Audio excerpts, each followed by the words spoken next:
Marvin Gaye's father shot him dead at point-blank range in April 1984. When courts asked him if he loved his son, his six-word response was as twisted as it was heartbreaking. Stay tuned for more on that later. Marvin Gaye is a name that echoes through time as the undisputed king of soul. His voice still haunts radios, playlists, and movie soundtracks decades after his tragic end. But behind the smooth melodies and timeless hits lies a story few dare to tell. He was a man at war with himself. The story behind this legend is far darker than you might think. Born in April 1939 in Washington, D.C., Marvin Gaye was the second of his parents' four children. Although he developed an early appreciation for music as a young boy, his childhood haunted him for far darker reasons. His father, Marvin Gaye Sr., was a violent and controlling man. As a result, Gaye barely survived his childhood.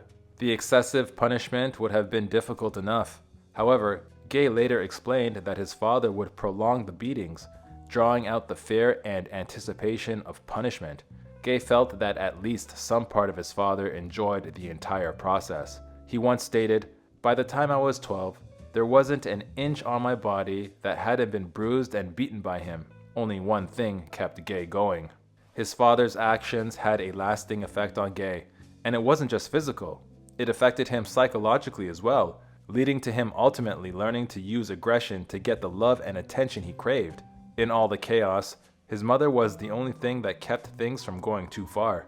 Gaye stated, "If it wasn't for my mother, who was always there to console me and praise me for my singing, I think I would have been one of those child cases you read about in the papers."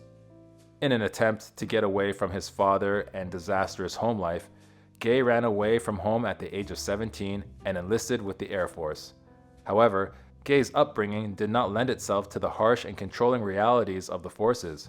He could not stop himself from rebelling against the strict orders that his superiors put him under.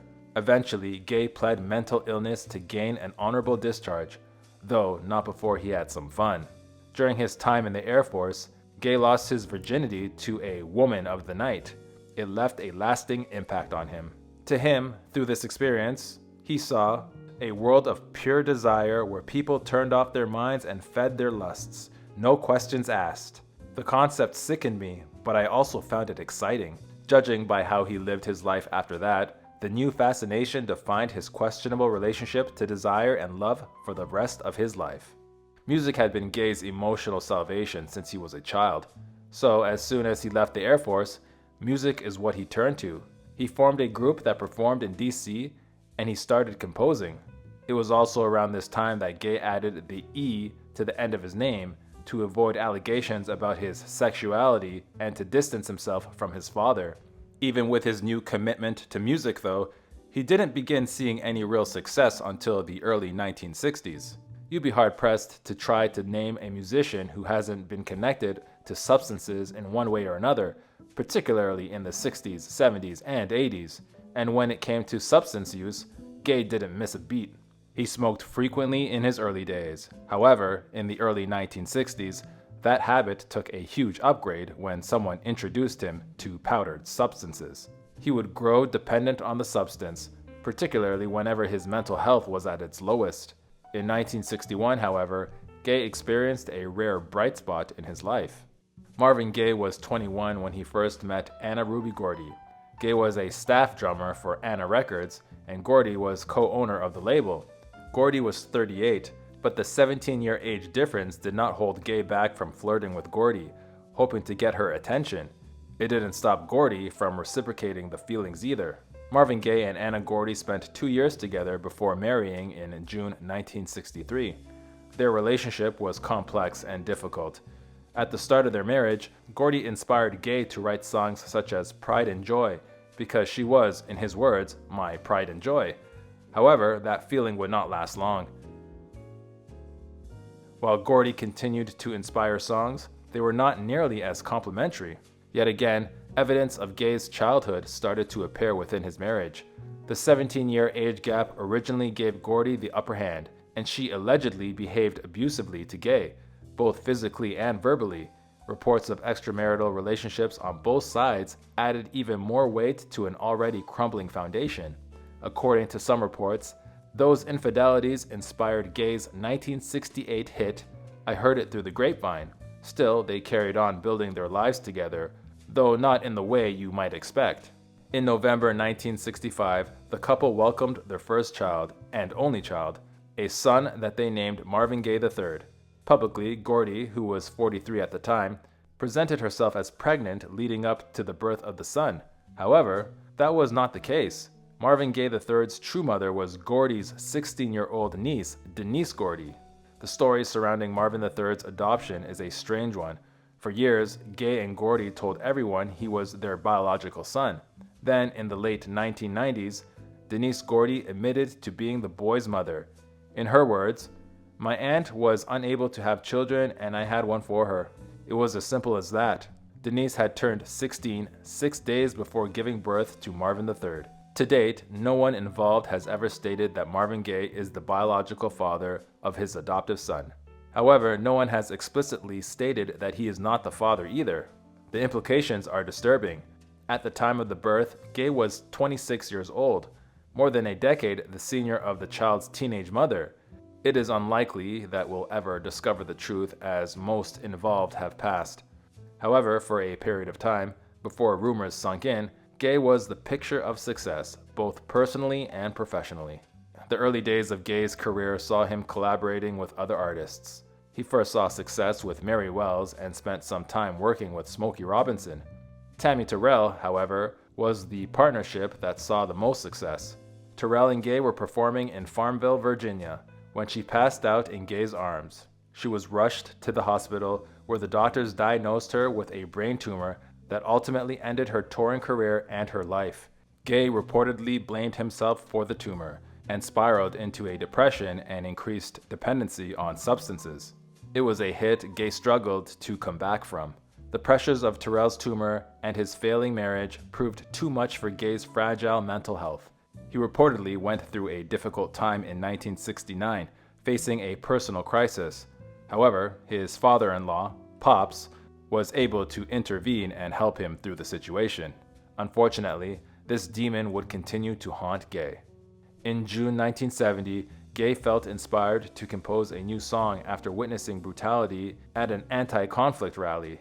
The record label initially refused to release the resulting song, What's Going On, as they feared it was too political and would alienate audiences. However, Gaye refused to record anything else until they released it. When they did, it reached number 1 within a month.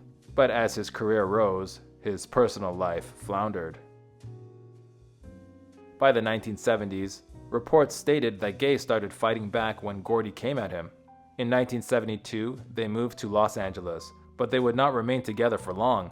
By the start of 1973, Gaye filed for separation from Gordy, and in March of that same year, he was working on his album Let's Get It On when he met Janice Hunter, the 17-year-old daughter of jazz musician Slim Gillard.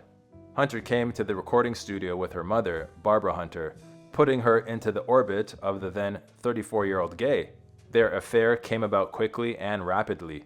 Hunter is credited as Gaye's motivation for the creation of the Let's Get It On album, and he wrote the composition of If I Should Die Tonight after their first date. Their relationship burned like fire. Hunter and Gaye met at the start of 1973. By September 1974, their first child, a daughter named Nona Aisha, was born. Only a year after that, Hunter gave birth to their second child, a son named Frankie Christian, in November 1975. This second birth may have been the last straw for Gaye's first wife, as Gordy filed for divorce that same month, kicking off a contentious divorce proceeding. In November 1975, Gordy sued for a divorce that ultimately turned nasty. She claimed irreconcilable differences and pressed the courts to make Gaye pay child support. Gaye conceded, but by September 1976, authorities locked him up after missing several payments. The divorce dragged on for another half a year until Gaye's attorney put an end to things. Gordy would receive 50% of the royalties of Gaye's next album. With that matter settled, Gaye and Gordy finalized their divorce. However, Gaye wasn't quite done with Gordy yet. He still owed her an album. Given the terms, Gaye's initial impulse was to phone the album in. After all, why would he try when half the earnings were going to his ex-wife? However, as he began working, he became entranced by the idea of creating an album for his ex-wife. He also felt he owed the public his best effort. What followed was a break in Gaye's traditional form of creation. Typically, Gaye did not write his lyrics. However, Gaye entered the studio only weeks after he finalized his divorce, recording with only Art Stewart, a sound engineer. Gaye then did something strange. He would mumble over his pre-recorded tracks or his accompaniment.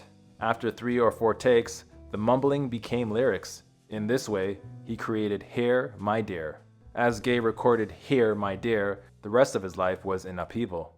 Now freed from his first marriage, Gaye and Hunter married in October 1977. However, even there are mixed reports as to the motivations behind this move. There are allegations that Gaye's motivations for this marriage related to an issue he was having with his taxes and the IRS. However, Hunter maintains a very different reason. Hunter insists that the pair agreed to marry on the heels of surviving a bad car accident together. Regardless of their motivations, they married by 1977, and in a complete reversal from Gaye's first marriage, Gaye was now 17 years older than his wife. Gaye's relationship with Hunter was turbulent. They had an open marriage, which was complicated by Hunter's later claims that Gaye would occasionally pressure her into getting intimate with other men. Domestic fighting and addictions also added a dark layer to their relationship, and by 1978, they were already on very rocky ground. By the end of 1978, both Gaye and Hunter could see the writing on the wall. Adding insult to injury, Here My Dear, Gaye's album about his first failed marriage, released in December 1978 to middling reviews. Many critics called it bizarre and uncommercial. This lack of success angered Gaye, though not nearly as much as the album angered Gordy. Anna Gordy was not impressed with the album. The average sales cut into what Gaye owed her from the royalties. However, it was the content that Gordy really took offense to. She considered suing Gaye for invasion of privacy. However, in the end, she decided not to. Later in her life, she even came to appreciate the artistry of the album, something many people have done. Recent critics have seen the value of Here My Dear. They appreciate the artistry, often touting it as a landmark in Gaye's career. However, at the time, the initial response angered Gaye so much that he stopped promoting it. Motown also stopped promoting it by early 1979, right around the time that Hunter filed for separation from Gaye, leaving Gaye at a particularly low point in his life and career. Depression was a constant companion for Gaye throughout his life. He had already faced overwhelming struggles before, and after a series of challenges, he found himself in a dark place again, attempting to escape his pain. In his own words, "I'd given up. The problems were too big for me. I just wanted to be left alone." Thankfully, it wasn't his time yet, though his journey was far from over, and he still had some more battles to face. On top of everything else, Gaye was having difficulties with the IRS. In response, Gaye entered a period in which he avoided the United States for fear of consequences. He owed many back taxes he'd failed to pay, so he went on a European tour and then relocated to London when that tour had finished to avoid the consequences. And while he couldn't really run forever, he definitely tried. In 1981, Gaye relocated from London to Austin, Belgium. He was encouraged to do so by Freddie Coussert, a Belgian DJ and music promoter. During that time, Coussert did something for Gaye that no one else could. Coussert succeeded in keeping Gaye clean and away from his addictions for some time. Unfortunately, it didn't last. Gaye's dependency on substances only exasperated the mental health issues that had carried over from his difficult childhood. Although he managed to stay clean during his stay in Belgium, he promptly fell back into his old habits when he returned to the US and started his sexual healing tour in April 1983. And with the usual depression came something even more scary: intense paranoia. Paranoia gripped Gaye during this tour. Gaye's paranoia convinced him that someone was out to get him. In response, he wore a bulletproof vest during the entire tour. He also was constantly surrounded by armed bodyguards. Although this specific paranoid thought ended with the tour, the tendency continued to grow, finding new ways to manifest itself within his life. Gaye's relationship with his father never improved. Despite a small truce in the early 70s, the two men's relationship remained contentious. However, Gaye continued to dote upon his mother, who'd long remained a constant in his life. When his mother had a surgery that she needed to recover from, Gaye moved into his parents' house following the end of his tour to support her. That's when the trouble started. Initially, Gaye's father was not present, as he was away on a business trip. However, when his father returned home, the tensions between the two men continued to grow. They spent 6 months attempting to keep their distance from each other, but they couldn't totally avoid each other living in the same house. And when they did end up in the same room, sparks flew.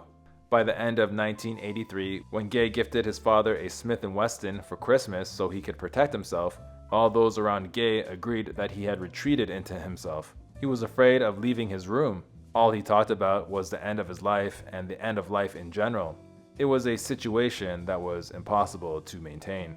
Gaye's sister, Jean, maintains that Gaye made another attempt upon his life at the end of March 1984. This was the state of mind Gaye was in as March turned into April. Gaye was living with his parents and, by all reports, refusing to leave his room by this point. In the days leading up to his final confrontation, his parents were arguing about a missing insurance policy document. Things came to a boiling point on April 1st, 1984. Marvin Sr. shouted up the stairs to his wife, at which point Gaye yelled out of his room that if his father had something to say, he should do it in person. Things escalated from there. Marvin Sr. did not listen to Gaye's request, at which point Gaye told his father not to come into his room. Marvin Sr. responded by doing just that, racing up the stairs and attacking his wife verbally over the missing document. That's when Gaye demanded his father to leave his room, but when his father refused, Gaye shoved him out and started kicking him. It became the beginning of the end. Again, it is Gaye's sister Jean who recalls the state of things in the Gaye family at this time. By Jean's words, Marvin Sr. made it public knowledge that if any of his children touched him, he would make them regret it. Many believe Gaye was perfectly aware of this, as he continued to beat his father until his mother was able to separate them and send Gaye back to his room. Perhaps he wanted the very worst to happen. Records state that this entire incident started at 12:30 p.m. Only 8 minutes later, Marvin Sr. came into Gaye's room holding his Christmas gift from Gaye. Silently, he pointed the weapon at Gaye and shot him in the chest. Although autopsy reports state that the first shot did enough damage to end Gaye's life, his father came closer and fired again. For exclusive perks like early access to new videos, priority replies to your comments, and to have your say on future content, consider becoming a Factinate member. On top of that, your support helps keep the channel going. Click the link in the description for more details. Gaye's brother Frankie and his wife Irene lived in a guest house on the property. The shots and the screams of Gaye's mother Alberta drew them outside. Frankie initially thought the first shot was a car backfiring. However, Alberta quickly came outside, falling into Irene's arms crying, "He's shot Marvin." Frankie then ran into the house. He avoided his father, who had gone into his bedroom, and instead found Gaye bleeding out in his bedroom.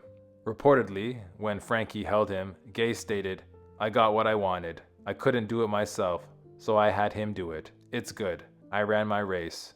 There's no more left in me." Marvin Gaye passed that afternoon in his brother's arms.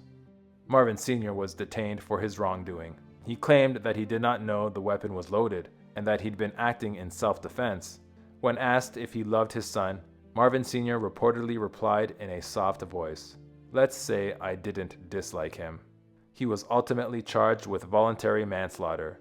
Gaye's family insisted the entire thing was by Gaye's design. Gaye's siblings maintain that Gaye knew exactly what he was doing that day. He wanted his father to come after him.